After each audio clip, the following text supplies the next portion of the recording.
thanks for sticking around for this third session.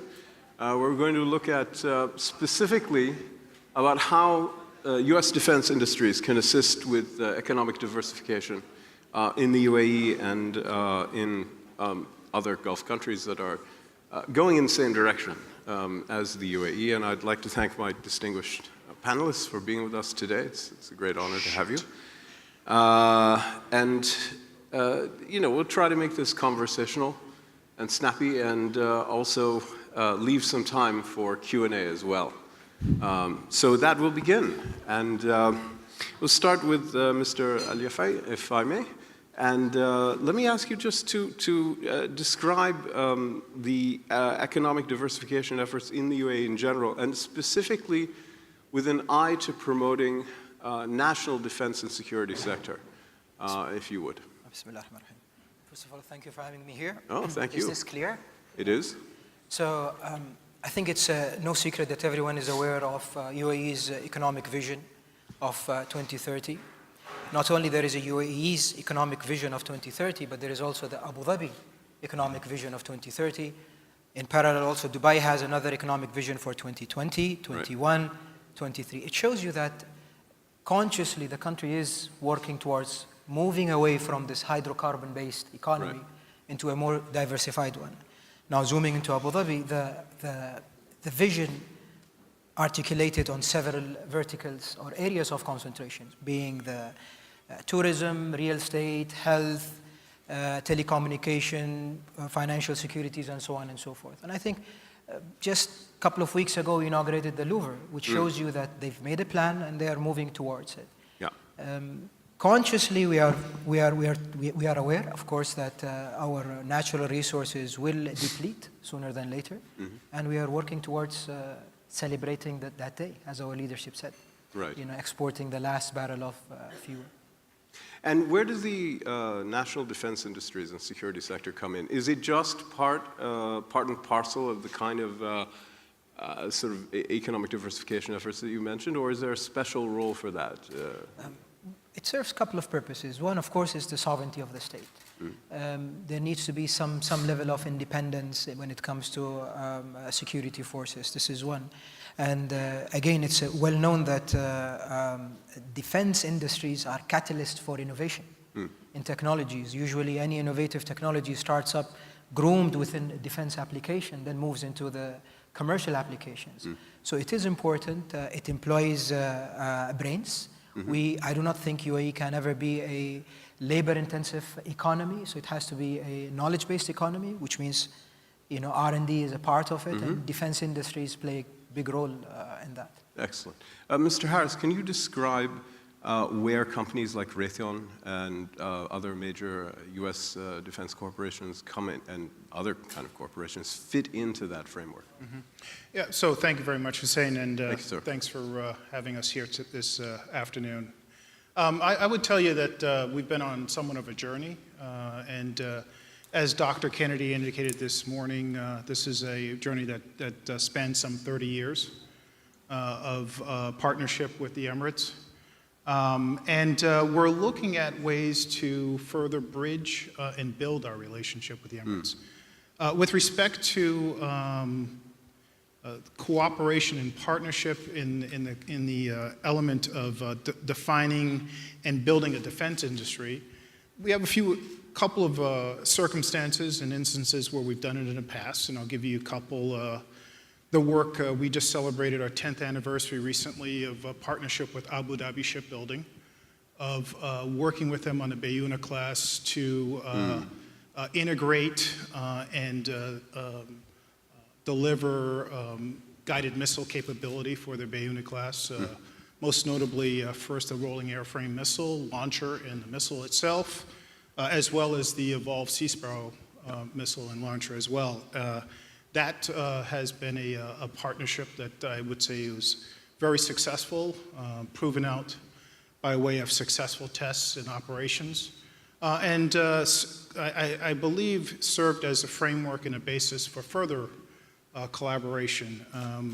Most notably, a collaboration, for example, with Emirates Advanced Investments for the co-development of the Talon missile. which is a laser-guided rocket where we have developed, in cooperation with the Emirati government, a new state-of-the-art capability, fundamentally created to bridge a gap in capability the Emirati forces had with respect to capability. And so that's really the hallmark of that. Yeah. I think what we're doing now is looking at what's next. We have a significant desire to be a meaningful part of the Abu Dhabi's Vision 2030 and to be a meaningful player in this marketplace. And we are actually having meaningful discussions with the Emirati government on ways we can further our partnership and grow it. Well, let me ask you this. Essentially, what's the nature of the interaction in the sense that are you essentially responding to the already determined needs, security needs of the UAE, or are you proactively engaged in essentially suggesting what you could offer and having a kind of dynamic input? Well, first of all, I mean, in order for this to be meaningful, you've got to actually take the time to build a trusting relationship with your customer. You need to take the time to actually understand what their key care-abouts and demands are. And from there, develop opportunities for cooperation with a means of providing a solution ultimately that meets not only their current needs, but their future needs. In the case of Vision 2030, what we're looking at is changing the nature of that relationship from a pure supply relationship to a co-development and co-production relationship, where we can not only provide capability in the instant, but help grow the knowledge-based economy of Abu Dhabi and allow an industry to exist here that not only serves the immediate needs of the Emirates, but also be a resource and a part of our global supply chain. And that's the approach we're taking. I would also say it's, to answer the second part of your question, it's not only about what we can do now, but it's about what's the art of the possible. And fundamentally thinking, really, as a consequence of growing this relationship, of willing to, as a team, take risks, make big bets with a view of fundamentally changing the nature of what is done here and the nature of the partnership. And so it's both things. It's both. Thank you. Let me bring in Dave for a second. I mean, before we get deeper into the specifics, where does the DoD and the U.S. government fit into this interaction that we've heard? Well, the U.S. government is generally a force for obstruction rather than for innovation. And I don't think that comes as a surprise to anybody who's actually worked within it. It's interesting that it's normal that a country seeking to innovate would look at the security sector because there's only one client. And so if Abu Dhabi and Ford agree that the Edsel is the car they're going to have, then they buy Edsels and they're immune from market forces. So that makes sense. The problem is the United States government is not optimized. It's not organized to deliver an optimal effect. It's organized to prevent minor disasters. And so particularly when you look at... Can you give an example of how that works? Well, I was going to say the technology transfer regime that we have is really in large part developed because of the Shah of Iran. And so when you look at the ultimate late generation stuff, that is not going to be transferred regardless of it. And when it is transferred, it's transferred on a national basis. So a country like Abu Dhabi, if... Well, hold on just a second. Yes. Let's break that down a little bit. Certainly. When you say the Shah of Iran, you mean the fact that post-revolutionary Iran came into possession of large amounts of weapons that the Shah had taken advantage. So this is really what you're talking about. There were two incidents. One was the Iranian Revolution, and yes, a lot of key American capabilities were compromised by what was a very reliable U.S. ally who just had a revolution.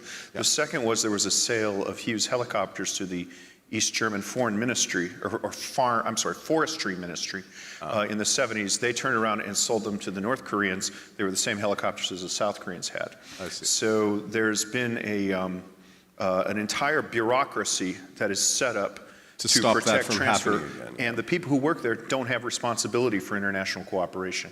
So every decision emerges from gladiatorial combat. But then there are different forces within the U.S. government. In other words, there are those that are, that want to promote transfer, and those that you've just described that are designed to impede it for those. Yes. reasons. Okay. Yes. Very good. Yes. All right. So we'll come back to this in a second. Let's pursue this a little further. In terms of the way the UAE conceptualizes its development program, can you respond to the kind of description that we've heard of the way that U.S. defense contractors and other corporations can be part of that, and potentially the role of parts of the U.S. government in both facilitating and complicating that? It's the way into getting into this defense industries. A little bit of history. When offset was sort of established in 1992, it happened at the back of the first Gulf War, when there came a need for procurements, heavy procurements, and there is a lot of resources, funds are leaving the country, and there needs to be some sort of a return to it. So offset was created, and some of the rules of offset are still the same as it was in 1992, but there is a lot of modernization in it. But nevertheless, to get into this industry, you need to go through offset. So I'll take an example of Raytheon. There is a large procurement contract with Raytheon. Now they have to sign on the offset obligation, and part of the deliverables out of the offset obligation is a business case, as an example. So either it would be a need that we identify to them, look, we like your product, but please develop it further, and that development would be funded through offsets. Or if you have good innovative ideas, come to us with it, a new product or a service or a complement to an industry that we have. That could be another venue of doing it. The third is mutually, we understand their capabilities. So we sit with them and think of something, sort of new that would serve the end user, being the GHQ. Fast forward a little bit, you have the product, and now it's being manufactured, and let's say in the UAE or assembled in the UAE. The government plays a dual role. First, the encouragement of bringing it to the UAE, but also controlling it, especially dealing with the US defense contractors. Here comes the regulation aspect for it. So even for them to get the approvals to transfer that technology, they have to go through all the processes. And we had mixed experiences. Some were fast-tracked, many were prolonged. Again, looking at the threats within the region, would this technology be sort of smuggled somewhere else out of the UAE, and so on and so forth. So we had to consciously go through multiple gates of qualification. Mr. Harris? Yeah, so one of the things I would say, and I appreciate Fahad using an example of a partnership with Raytheon. I mean, we well understand that in order for us to do business internationally, we have to comply with the requirements of our nation. But we don't look at it as an adversarial relationship. We, in fact, look at it more like a partnership. And so we take the time to engage with Department of Defense, Department of State, Commerce, of advising them of our desires and plans, our strategies, and working hand in hand with them on the process by which to effectively and in a meaningful and predictable time frame, to the extent as it can be predictable, afford us an opportunity to share that information with allies.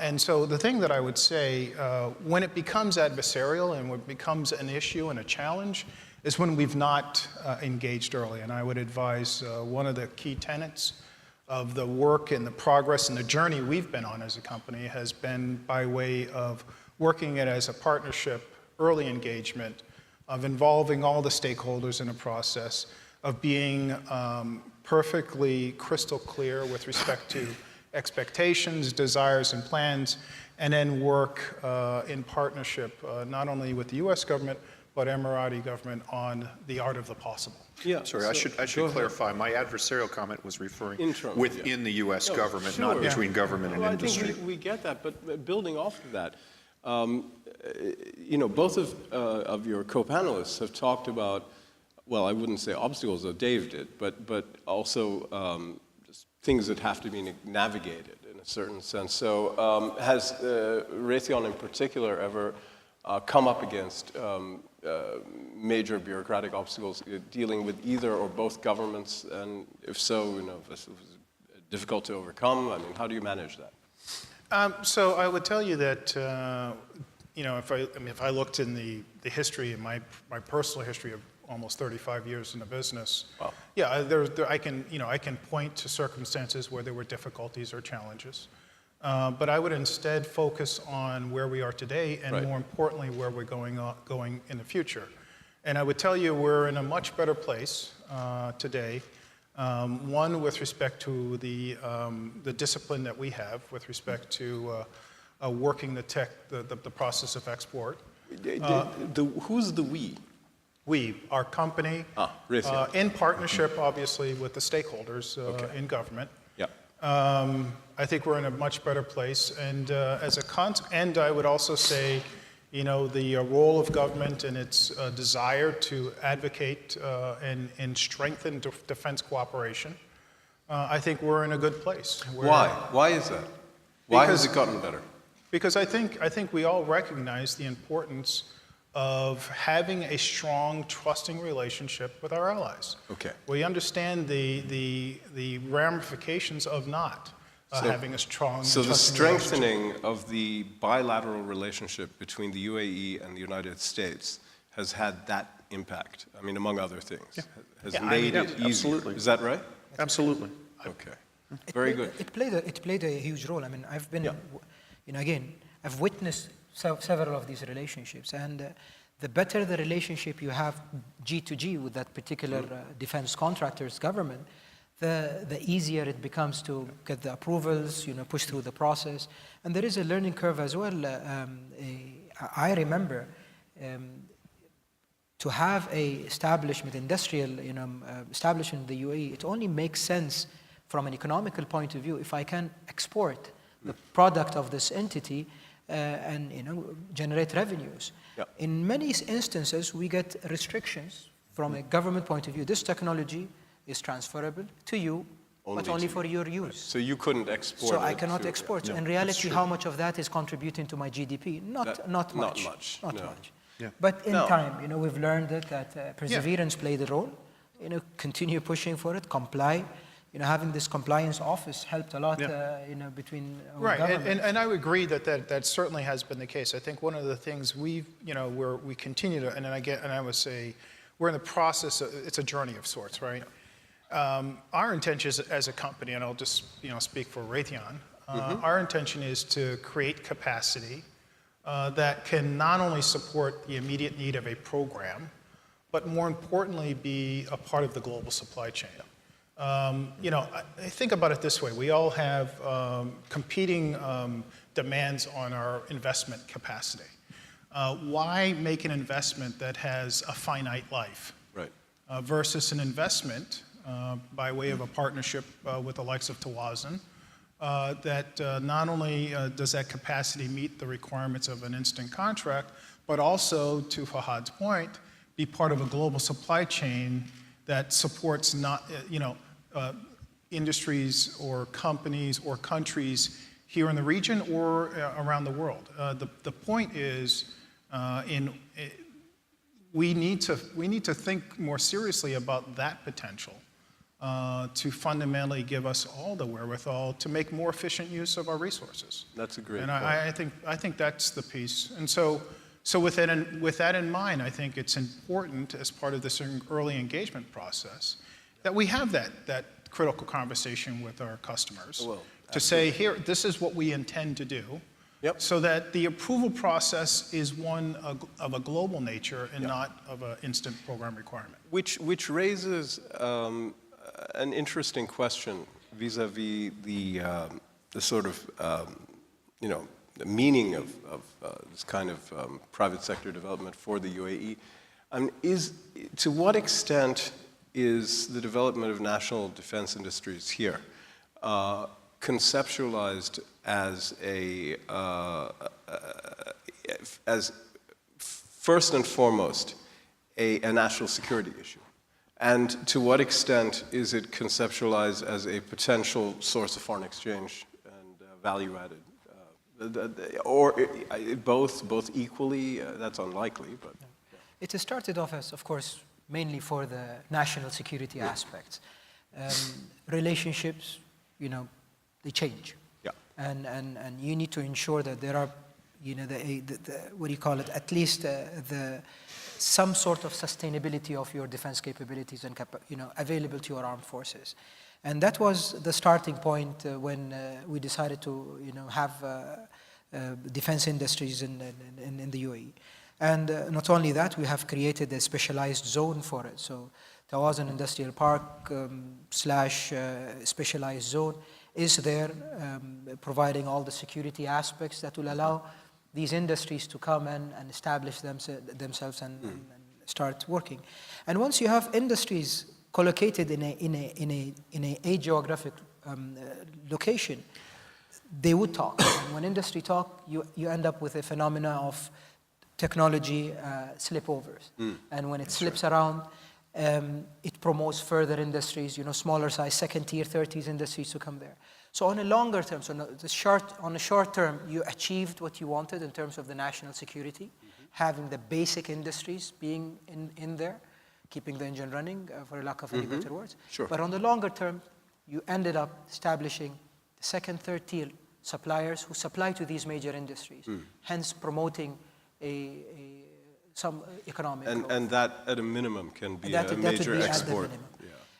Creating employment is important. Of course. So first step, it was Emiratization, but now the new challenge is nationalization. So whoever resides within the UAE is part of these industries, of course with certain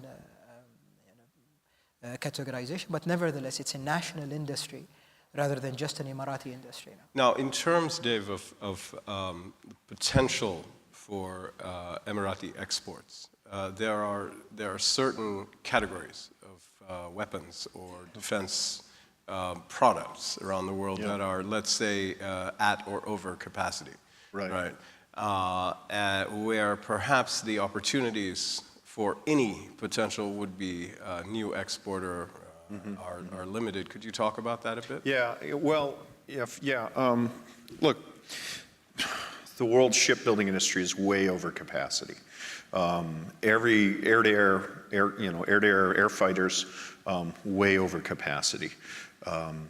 Tube artillery, surface-to-surface missile, even drones, small arms. It's very, very hard for any company or any country, particularly one with high labor costs, to distinguish itself unless it's willing to produce at a loss. So there are two ways of doing it. One would be to offer a really superior product, which would be hard, and two would be to operate below cost. Yeah. Yeah. Go on, please. Yeah. Well, the thing that we're kind of riding a bicycle with the wind at our back, so we're ignoring some of the things that makes the UAE special because you just don't notice it when you're going with the wind. The first one is it's always hard to re-export American technology. I've said for years an objective observer would conclude the United States leases weapons, doesn't sell them because they come with so many conditions. But a couple of things the UAE has. First off, unlike at least one other major defense partner I can think of, the UAE has a reputation for respecting intellectual property. And there's not the concern that's going to be done. The second, which Fahad mentioned, is security. There are a number of countries that, exports are routinely held up or denied based on the fact that we're just not certain that this country will be able to safeguard the technology. And then the third thing... Is that not getting better between the U.S. and the UAE? Well, what happens is it tends to be a a case-by-case thing. And I of course, see. if you're arguing that, you have a problem. And then the third thing, when I was in the Joint Staff, if the defense minister of Monaco visited the chairman, we'd give him a card, and the card would say, how big is the country? How big is their armed forces? How many soldiers do they have in Afghanistan, Iraq, UN missions? And the UAE's decades-long commitment to involvement with that just creates a more favorable ground in which, and it is gladiatorial combat, but the stadia is tilted in the direction of approval because of that hard and often invisible and uncredited work that the UAE has done. Yeah, but within the DoD, it tends to be recognized regularly, you're saying. I beg your pardon? But you're saying that within the conversations in the DoD, it tends to be continuously brought up together. No, it is continually reinforced. And it takes decades to build a reputation like that. Okay, Mr. House, can you also, just to keep on this similar topic, what sort of role does Raytheon's relationship with the U.S. government play in your interactions with public and private? Yeah, it plays an important role. I think. Can you discuss it a bit? It's about having trusting and meaningful relationships. It's about commitments. We refer to it as performance relationships and solutions. I think it's a core component of that calculus. I'd actually like to ask both of you the same question, which is, to what extent is almost all of this some version of public-private partnership or public-private interaction? And to what extent can it ever be strictly private companies dealing with each other on a one-to-one basis? And I'd ask the two of you. It certainly can happen, and it has happened. It has happened. With companies here in the UAE? Interesting. Can you give us an example? I'll give you an example. Please. We do some work for the U.S. government in pilot training. We have a relationship with a company called Frontier. Okay. It's a subsidiary of Mubadala, a world leader in training and training development, and we have a commercial relationship with them, and as a consequence, provide, I would say, discriminating pilot training capabilities to the region. Excellent. Thank you. What do you think of this? I think it depends on what you're talking about. This is a service. So service sector is easier to have a business-to-business relationship, which is purely commercial. But I think when it comes to a product, hardware, then the hardware, definitely you need to have the government element on either way, either from our side or the partner side must be involved in it. Yeah, no doubt. Simply for the control of armament. That's extremely important. Which is essentially what Dave was talking about. The point is that I would say there's not one size fits all, and it's not one answer. I think it depends, and it depends on the level of complexity, whether it's supply, services, or components. Is it design and development, or is it production, or is it sustainment? And based on the nature of the requirement, the preference of the customer, and the availability of partners in the area, I think you'll come up with a different solution. We do have another successful example. Is one of the subsidiaries of Emirates Defense Investments Company, TPI, Tawazun Precision Industry. So basically, it's a machine shop, a high, advanced machine shop, and today they are serving commercial and military sectors through work packages. So a lot of defense contractors globally, with no product being sold into the UAE, they are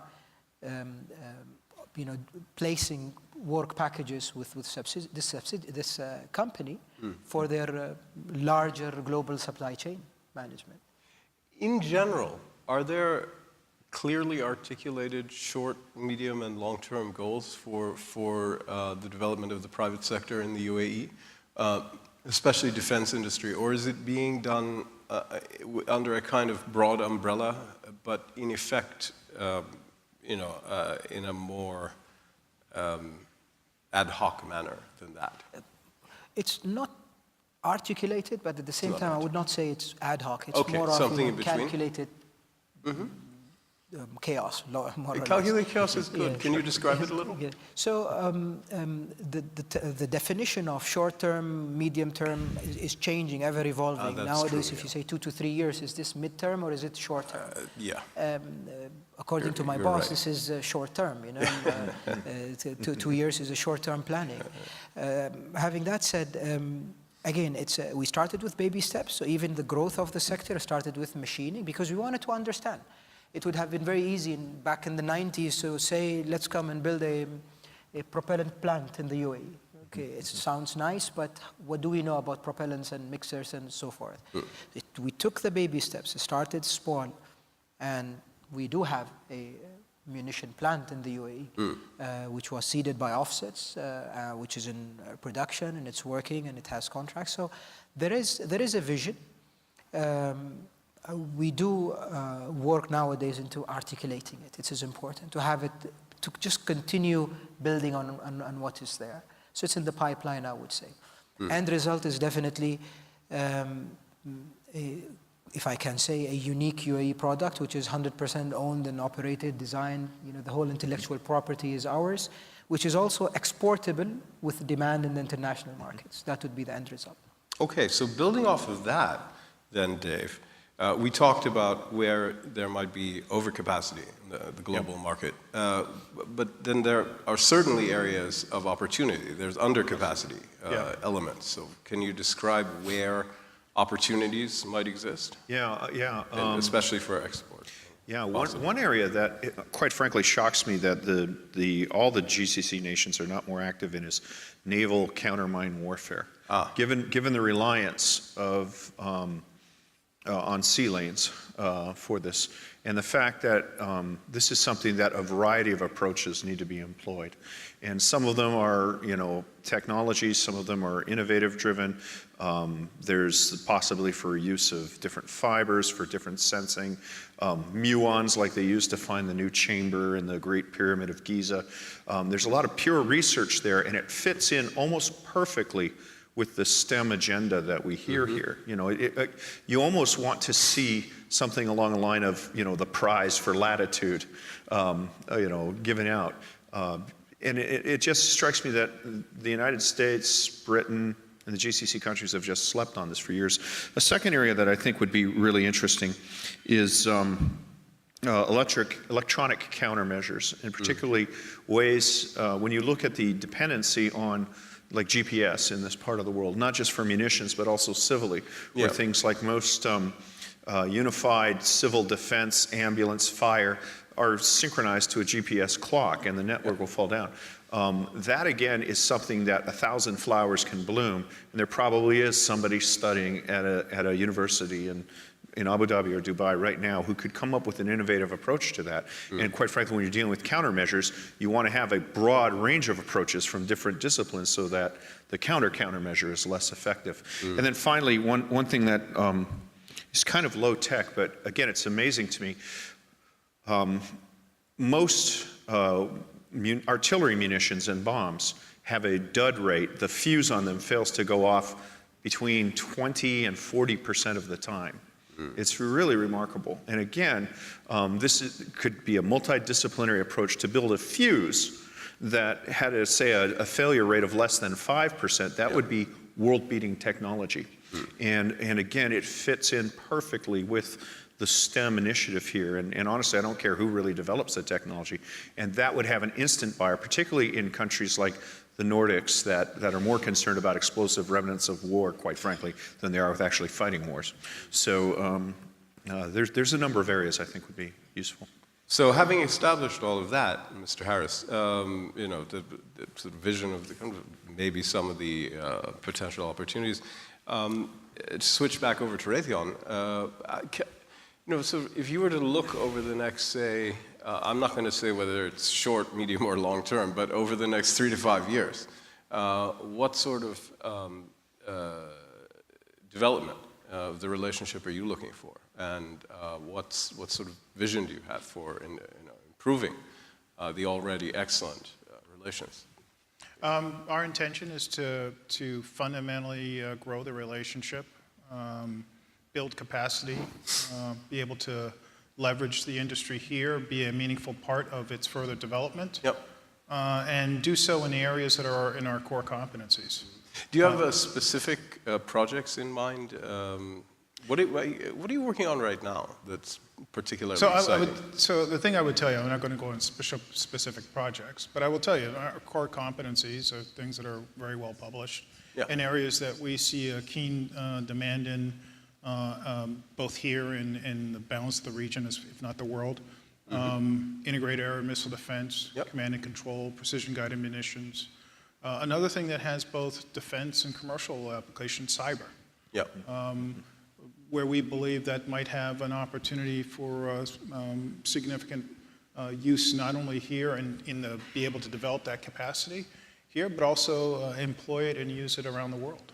And we do it in the context of again growing being a meaningful part of a global supply chain and having a long-term life. We're interested in pursuing those things that not only have immediate interest but have a lasting a business case, to Fahad's point. And those are the kinds of things we're interested in. Is there anything that could be done that isn't being done now, or that could be done to facilitate the development of that relationship? I mean, particularly Raytheon's, but in general. So I mean, I won't go into specifics, but I will say this. I think one of the things we can all do better is celebrate success when it happens. And to share that across the board, because fundamentally, we're in uncharted territory in many cases, and there are people in all parts of all number of stakeholders, either on the customer side, the private sector, and government sector, who are naysayers and saying this can't work. So I would say, celebrate when you have something that works. Celebrate it, and celebrate it often. And then certainly, most importantly, thank the people who were involved in that process and assure them that they're going to be a meaningful part of this enterprise going forward. I think that's one of the things, we could do better. Oh, that's great. And I'd like to ask you the same question. What can be done to better promote the partnership with both with the defense industries like Raytheon, with both the UAE government and especially with the private sector here, and vice versa? So I liked your example, and I want to share another example, a personal example. So my previous assignment was I was the chief executive officer of Nimmer Automotives, and it's a young company that very fast, rapidly grew to being one of the top 5 OEMs for military armored vehicles. First thing we did when we wanted to continue growing is, and touching different parts of the world, a couple of examples, North Africa and Eastern Europe, is we did not try to sell them from the facilities in Abu Dhabi. We did not look at them as a market that this particular factory is doing. We went to them to serve them through the plant that we built, Algeria as an example. We have a joint venture with the Algerian government in which we actually build a plant over there, and we started catering to their requirements, not just them, whatever is neighboring around them, through them. So yes, the workload is now, the factory here is busy with whatever it's doing, but the new factory over there is also busy with the work that we've tapped into from there.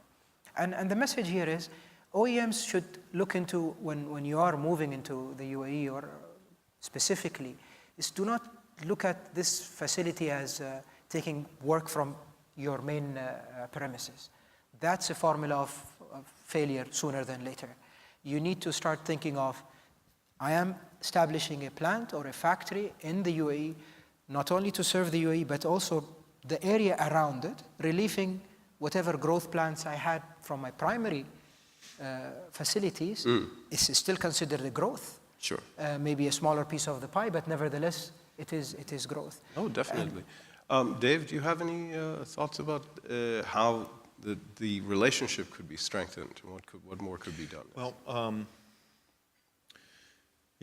it's What's remarkable for me is that the relation, even as you've had these amazing changes in Washington, the relationship, you cannot tell who's president by looking at the U.S.-UAE relationship. Yep. That shows a degree of commitment, a degree of commonality. Again, as I said, the hard spade work was done in the UAE decades ago. So what could upset that would be something like migration of intellectual property, misuse of intellectual property. I'm sure that occasionally I'm sure that potential exports are asked of us, and I'm sure that sometimes we say that's fine, and sometimes we say that's probably not a good deal. That sort of informal cooperation, if that breaks down, then you have a whole different kind of relationship.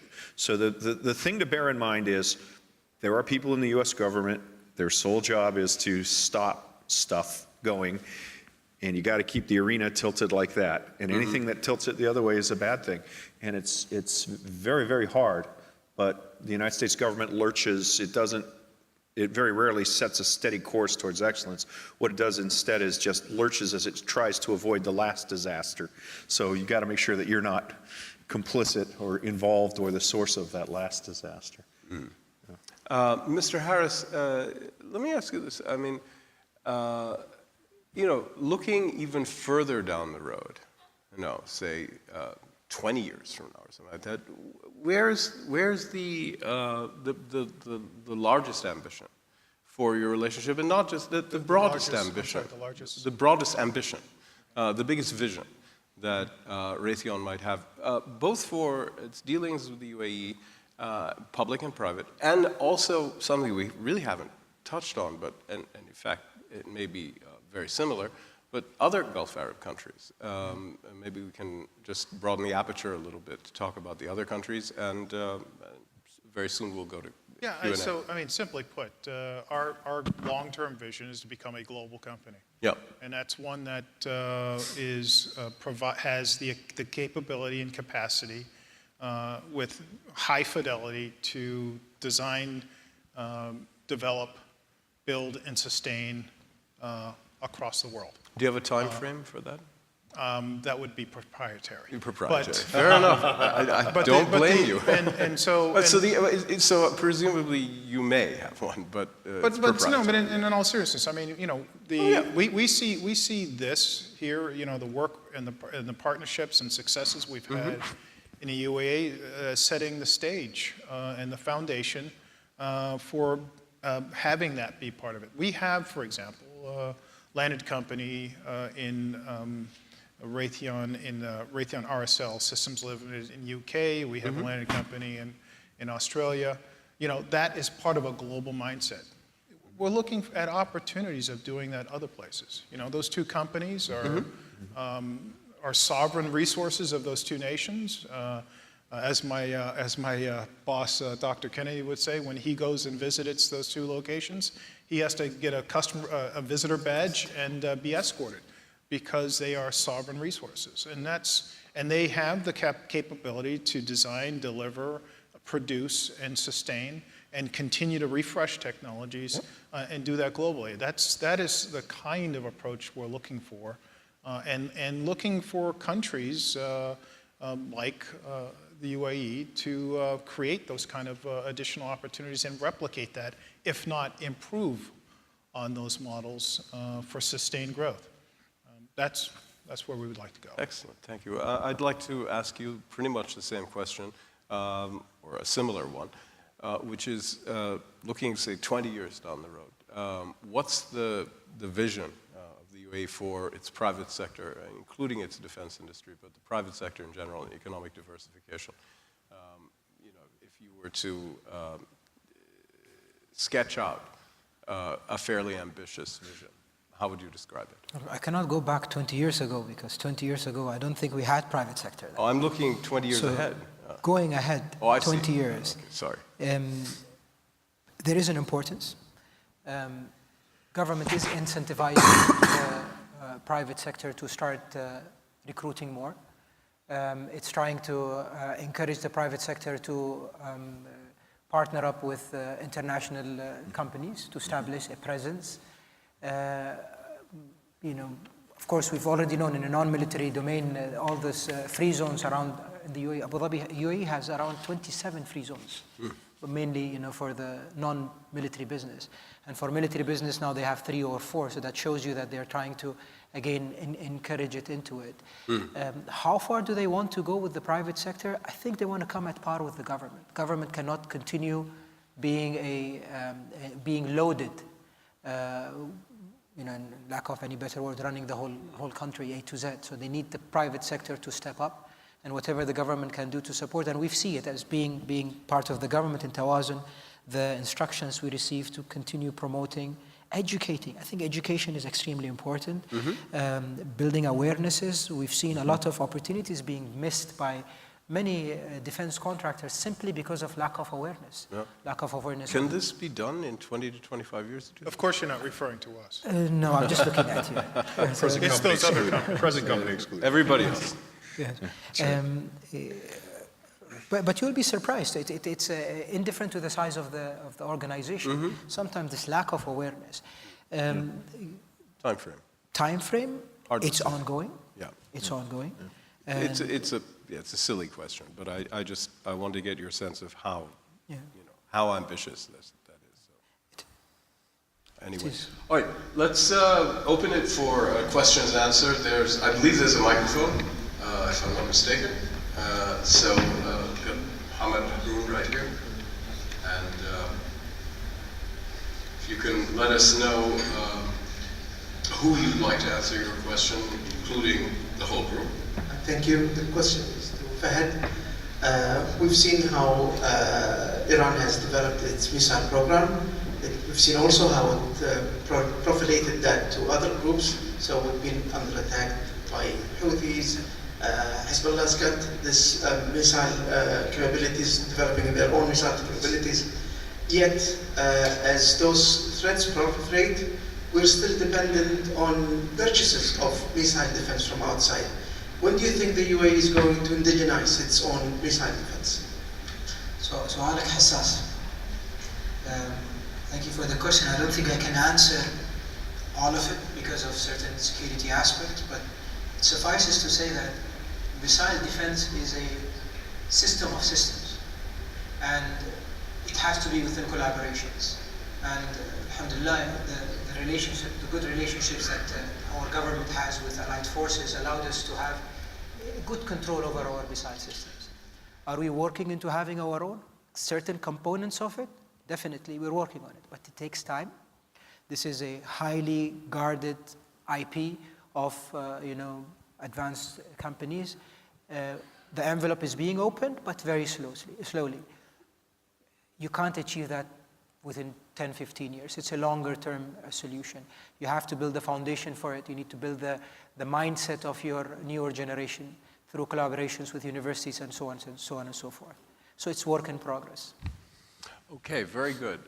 Next question right back there, Professor Yates. Hello, a question for Fahad, 2 questions. The first one, if the UAE does get involved in a co-development project with the Russians, what challenges do you see in terms of managing your geopolitical alliances? And secondly, one of the key roles of defence industry development is employment, private sector development, and knowledge transfer. Can you speak to how Tawazun coordinates those policy objectives with other departments, the Ministry of Economic Development, for example? Thank you for the question. The first question is sort of diplomatic. Yes, I'll answer the second question first. The focus is there. So it's extremely important. The transfer of technology and building the private or the semi-private sector is extremely important. Offsets played that role and is still playing that role. If you are aware of the offset, it's hard-coded is a formation of a joint venture in which the local partner owns a 51%. We've relaxed it now, but nevertheless, for the past 25 years or 20 years, this was the mindset. So comes a capable defense contractor, he established a joint venture. There are inputs and outputs. Inputs is what technology you're bringing in, what product you're going to be building in the UAE. Outputs were heavily measured by exports, training of national capability and competency, and of course creation of IP. Now DAD at those days, early stages were not involved, but now they are involved very heavily. So His Excellency Saif al-Hajri, who was the CEO of Tawazun, now is the chairman of DAD, and he still sits on the board of Tawazun. So now it's taking it to another stage in which encouraged, in terms of private sector, is encouraged to be part of this industry. A lot of the old red tape is removed, so yes, you can, compliances are made easier, and establishment of your own entity is also becoming more and more viable for private sector to be in this part. It's not written, but nevertheless, preference is given to local suppliers, even when it comes to buying. I can't say that, oh, it's a written law, perhaps soon, but as of today, it's a soft rule within the procurement in the armed forces that if a product is a capable product and required product is available and manufactured in the UAE, priority goes to them. Dave has talked a lot about in the past about the Buy American, the impact of Buy American rules on all of that in the United States. But let's. How many more questions do we have? Because we're sort of running out of time, so I might take 2 or 3 at once and then wrap up, assuming there are more. So if you've got a question, please raise your hand. All right. Well, then I have It's a one good thing sign. to say. Okay. I Well, tell you what. forgot to mention my remarks do not reflect any U.S. government opinion. I'm an academic. No, we understand that. In case anybody was wondering. Did you want to answer Professor Yates' first Yeah, sure. question? Sorry about that. We have very good relationships with the Russians. I actually sit on a couple of committees with the Russian government. One of the key differentiation here is government opens the doors for us as an industry to work with.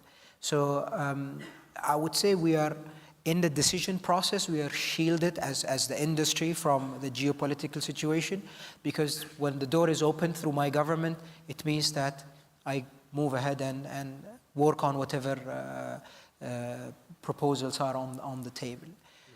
So this is a considerations that's done on a different ministerial level. Okay, last question, anybody? I guess not. Mr. Harris, any final thoughts for our audience today? We're proud to be a part of a long and trusting relationship here in the Emirates, celebrating 30 years of partnership. And we are very, very excited about the prospect for the future, and certainly to remain a partner, and by way of our efforts, becoming a partner of choice as the Emirates continues on its journey for Vision 2030. So really, really pleased by the partnership and look forward to more opportunities to work together. Excellent. Thank you very much. Please join me in thanking our excellent panel today. It was a terrific conversation.